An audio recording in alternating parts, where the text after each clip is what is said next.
Assalomu alaykum YouTube ahli. Issiqxona muxlislari. Mana navbatdagi tabrigimiz ham tayyor bo'ldi. Issiqxonamiz Farg'ona viloyati Oltiariq tumanida Bodring yurtida bunyod bo'ldi. Mana balandligi Xudo xolasa 5 metr ichida teragisi ham bo'ladi. Mana ko'p turgan sportchilari bilan konteyner mahsulotlaridan tayyor bo'lgan mahsulotlar yoddan ichkarisidan obzor qilamiz hozir. Mana akalar.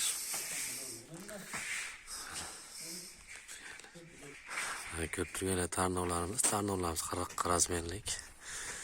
1000 kvadratdagi suvlardan ochib ketaman. Ko'p turgan sajimlar bilan chiroyli. Mana portchkalarimiz ichga shomola tashlar.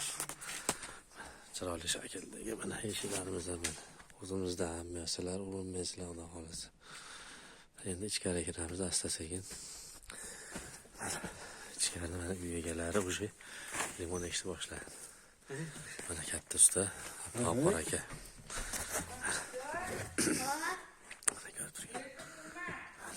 Konteyner mahsulotlaridan ko'rishingiz mumkin.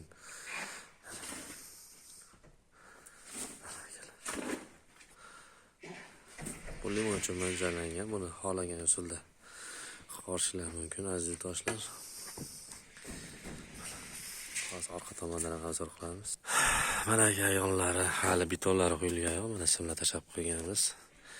Endi betonlarni quyib oladi, o'zlari chiroyli qilib. Kimda kim issiqxona qurgan bo'lsa, beton quymagan bo'lsa, tagiga baquvvat qilib shamol olib ketish xavfi bo'ladi akalar. Mana hamyurtlar, hamyurtdoshlar.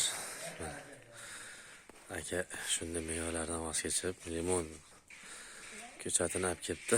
Endi limon yetishtirmoqchi mana. O'sha qanday kapelkalar bilan aka qattiq tayyorlangan.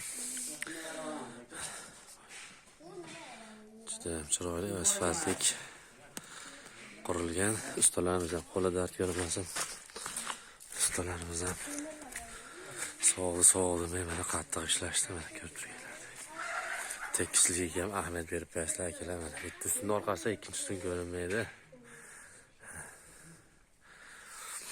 Qanaqangi murojaatlar bo'lsa, ekranga chiqib turgan telefonga murojaat qilishingiz mumkin.